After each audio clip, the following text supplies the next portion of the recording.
साढ़े जिहड़े गुजरात की लोकल आपोजिशन है, मैं उसकी गल कर रहा वां, वो किसी मामले च नहीं बोली। 3.5 साल हो गए ने, है जी, क्योंकि आपू काले ने, आपू मुलवस ने, वो किस तरह बोलन? क्योंकि मैं आवाम के हुकूक की गल करना, और मैं खुद अपनी पार्टी से तनकीद करनी पैगी। चौधरी बरादर साढ़े दादी ने, उन्होंने मैं तनकीद करनी पैगी, है जी, और बड़ी बड़ी मैं की है, और दबंग होकर की है, लेकिन आवाम वास्ते जी आपोजिशन का किरदार थी वह भी मैं अदा किया। हूँ गुजरात शहर के अगर काम शुरू हो गए हैं, तो मैं चौधरी बरादर का भी शुक्रिया अदा करना वा, मोहम्मद सलाई साहब का भी शुक्रिया अदा करना वा। मैनू अगर शहरियों ने मौका दिता तो मैं गुजरात को गुजरात बना देंगा, पैरस की मैं गल नहीं करांगा। बिस्मिल्लाहिर्रहमानिर्रहीम। मेरा अज का टॉपिक है जी, गुजरात के शहरियों में मुखातब होना चाह रहा वहाँ।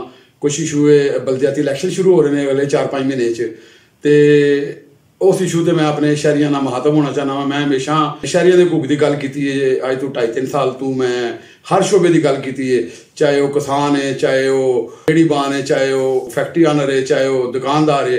मैं उन्होंने हवाले ना भी बोलिया वा, अपने दुकानदारों के हवाले ना हर इशू से मैं आवाम के हकूक की गल की है, और बड़ी दबंग होकर की। अल्लाह के फजल नाल, ये तुहाड़ियां दुआवां नाल, तुहाडे तावन नाल मैं दबंग होकर बोलता रहा वां, तो इंशाअल्लाह ताला मैं अगों भी दबंग होकर बोलांगा। अज मैं बहुत सारे गुजरात के शहरी जोड़े ने शादी ब्याह तो मैं जाना वा या किसी गमी से, तो कहते लाड़ेका साहब तुम आओ मेयर के इलैक्शन से आओ, गुजरात शहर का मेयर का इलैक्शन तो अपना पैनल बनाओ। मैं उन्होंने कहा, मैं यार मैं इंशाअल्लाह ताला मैं कोई 1.5 महीने तो काफ़ी अप्रोच किया जा रहा है। मैं ओवरसीज पाकिस्तानियों वास्ते भी मैं बहुत ज़्यादा वीडियो हूँ, ठीक है, 4 वीडियो बना बैठा वहाँ, और मैं बड़ी खुशी है कि उन्होंने हकूक मिल गए हैं, जिसके वास्ते मैं जदोजहद करता हाँ उन्होंने वास्ते वीडियो बनाता था। अब ओवरसीज भी मैं बहुत सारे फोन करते हैं कि लाड़ेका साहब तुम इलैक्शन लड़ो, असीं तुहाडी हर तरह की कंपेन चलावांगे, अपनी फैमिलियां नूं आखांगे, जे सानूं वोट की इजाजत मिल गई बलदियाती इलैक्शन असीं वोट भी देंगे, ना मिली तो असीं कम अपनी फैमिलियां तुहाडे नाल उत्थे आन करांगे पाकिस्तान विच, कि तुहाडियां साडियां फैमिलियां तुहानूं वोट भी देण, तुहाडा इलैक्शन भी लड़न। और मैनूं जिहड़े मेरे मुखलस दोस्त ने मैनूं बड़ा हौसला दे रहे हैं, वो कहते हैं कि सिजाद लाने का तू इलैक्शन लड़, और इंशाअल्लाह ताला तेरा इलैक्शन पब्लिक लड़ेगी, अवाम जिसले अवाम इलैक्शन लड़ती है किसी कैंडीडेट का, वो सामने कोई पार्टियां की सीयत नहीं रही। एडियां नामराद पार्टियां बनियां ने जी, नून लीग है या PTI है या काफ लीग है या पीपल पार्टी है या और दीगर जमाता ने, जिसले अवाम मेहरबानी करती है, अगर अवाम के दिल रहम पैदा होता है मेरे वाले, क्योंकि मैं अवाम वास्ते हकूक की पिछले 2.5-3 साल तो दबंग होकर जंग लड़ी है, और मैं उम्मीद है कि अवाम मेरा इलैक्शन लड़ेगी। मैनूं दोस्त कहते हैं कि यार तेरे वास्ते हर शहरी हर तबके का बंदा है ना, तेरे वास्ते तेरा इलैक्शन लड़ेगा, जो जिसले अवाम मुहिम चलाती है, आम पब्लिक इलैक्शन मुहिम चलाती है, वो सामने भावें किड्डे तो किड्डे ताकतवर बंदा सामने हो, रेत का किला साबित होगा। बहरहाल फिर भी मैं अपने गुजरात के शहरियों नाल जिहड़े कोई खास मेरे मिलने वाले ने या शहरी ने साडे, मैं उन्होंने मुशावरत भी करांगा, क्योंकि पूरा पैनल होंदा है 40 बंदियां का, एक मेयर का उम्मीदवार होंदा है, 2 नाल डिप्टी मेयर होंदे ने, नाल 40 हाउस दे मैंबर लैने होंदे ने, वो पूरा एक पैनल होंदा है। असीं पूरा पैनल तरतीब देंगे, और इंशाअल्लाह असीं बड़ा मजबूत पैनल बना के चलांगे, और पार्टियां नूं समझ आ जाएगी, क्योंकि मैनूं पार्टियां टिकट शायद देंदियां नहीं देंदियां, मैं इस वास्ते क्योंकि मैं हमेशा अवाम की गल की है, मैं पार्टियां की गल ही नहीं की। मैं तो हमेशा अवाम के हकूक की गल करना वा। लोग पार्टियां की जुत्ती पुठी सीधी करते हैं, जिन्हें साढ़े नामनाद लीडर ने, चाहे नून लीग के ने, चाहे वह PTI के ने, चाहे वह किसी जमात के भी ने, वो अपनी पार्टी की गल करन दे, अपने लीडर की खुशामद करन दे, वो इस अलावा अवाम की गल ही नहीं करते। मैं सिर्फ अवाम की गल की है, आम पब्लिक की गल की है, आम पब्लिक के हकूक की मैं गल की है, जिसकी वजह तो मैं उम्मीद है कि मेरा इलैक्शन कैंपेन भी जी है वो आम पब्लिक चलाएगी। मैनूं मेरे दोस्त कहते हैं, मेरे मुखलस साथी कहते हैं, देखो जी हुण 3.5 साल हो गए काफ लीग की ते PTI की पूरे पाकिस्तान की गौरमेंट है, मैं अपोजिशन की है। अल्लाह चौधरी बरादर साढ़ा बड़ा वैसे काबिल एहतराम ने, जो कोई इशू है तो मैं जरूर बोलिया वहाँ। हूँ गुजरात शहर के अगर काम शुरू हो गए हैं, तो मैं चौधरी बरादर का भी शुक्रिया अदा करना वा, मोहम्मद सलाई साहब का भी शुक्रिया अदा करना वा। मेरी जाती मुहाबत किसी नाल भी नहीं है, और ना मैं जाती मुहाबत कभी किसी ने बोलिया वा।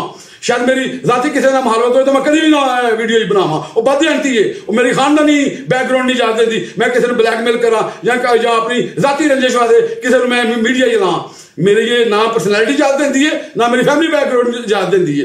इस वास्ते मैं चौधरी बरादरान का, चौधरी फरीद अली साहब का, चौधरी वजाद साहब का, चौधरी मोहम्मद अली साहब का मैं स्पैशली शुक्रिया अदा करना वा कि उन्हें शहर के काम शुरू करा दिते ने और शहर च रौनक लगनी शुरू हो गई है और असी भी उन्होंने एप्रीशिएट करांदे। जिसले चौधरी बरादर अच्छे काम करांदे असी बिल्कुल चौधरियों के एप्रीशिएट करांदे। साड़ी कोई जाती अनाद नहीं है चौधरी बरादरान नाल, साडे उन्हां नाल पिछले 50 साल तो तलक ने, फैमिली तलक ने, अल्लाह फजल नाल, कोई ऐसी गल नहीं। लेकिन सियासी इशू होगा तो मैं उन्होंने अगर कोई रंग साइड से कोई गल हो तो मैं जरूर बोलांगा, अगू भी मैं बोलांगा। लेकिन हुण शहर की बेहतरी होनी शुरू हो गई है, शहरियों के काम होने शुरू हो गए हैं, तो लिहाजा मैं चौधरी बरादरान का, चौधरी मोहम्मद अली साहब का शुक्रिया अदा करना वा, तो बल्कि मैं उन्होंने मिनिस्ट्री की भी हुण शुक्रिया अदा करना वा, उन्होंने मुबारकबाद देना वा। बहरहाल ये काम सी आपोजिशन का बोलना। आपोजिशन कौन है? नासिर रहमानी, पीपल पार्टी वाले, ठीक है जी।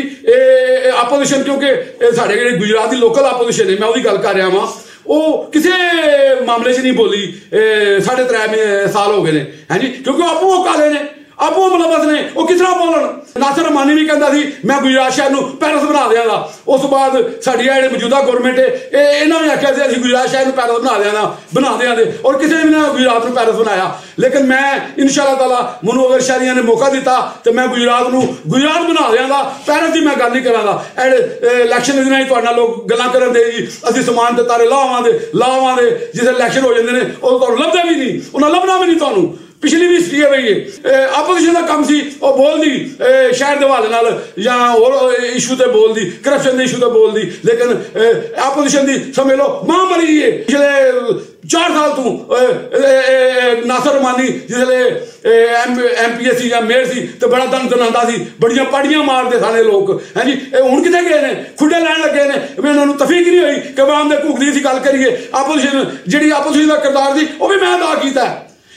आपोजिशन का साड़ी गुजरात के काम सी, नून लीग का, पीपल पार्टी का या दीगर जमातों का काम सी कि तनकीद करते। मैनू क्योंकि मैं आवाम के भुख की गल करना वो मैं खुद अपनी पार्टी से तनकीद करनी पैगी। चौधरी बरादरान साढ़े दादी ने उन्होंने मैं तनकीद करनी पैगी, है जी, और बड़ी मैं की है और दबंग होकर की है। लेकिन आवाम वास्ते, शहरियों वास्ते मेरा दाती कोई मसला नहीं है, ठीक है जी। बहरहाल मैं अपनी आवाम के अपील करना वा कि मेहरबानी करो, अगर मैनू तुम इस काबिल समझते हो, मैं बहुत सारे बंदे कह रहे हैं तू सजा लैने का इलैक्शन लड़, बहुत सारे शहरी कह रहे हैं, लेकिन मैं फिर भी मुशावरत करांगा अपने दोस्तों यारां नाल, उस तो बाद मैं अनाउंस करांगा मैं मेयर का इलैक्शन इंशाअल्लाह ताला सीरियसली सोच रहा वा। मुशावरत भी मेरी जारी हुण शुरू हो जाएगी और मैं छोटिया मोटिया लोगों ने दावतां भी करांगा जिहदे नाल मैनू मेरी मुशावरत मुकम्मल होगी। तो इंशाअल्लाह ताला असीं मजबूत पैनल लैके आवांगे शहर च अवामी शहरी ताकत के नां तू और इंशाअल्लाह ताला उहदे शहरी साडा साथ देण दे और असीं पार्टियां देखो ना हुण KPK बलदियाती इलैक्शन होए ने, पंजाब विच अगे कंटोनमेंट बोर्ड दे इलैक्शन होए ने, मेजॉरिटी आजाद उम्मीदवारां दी होई सी।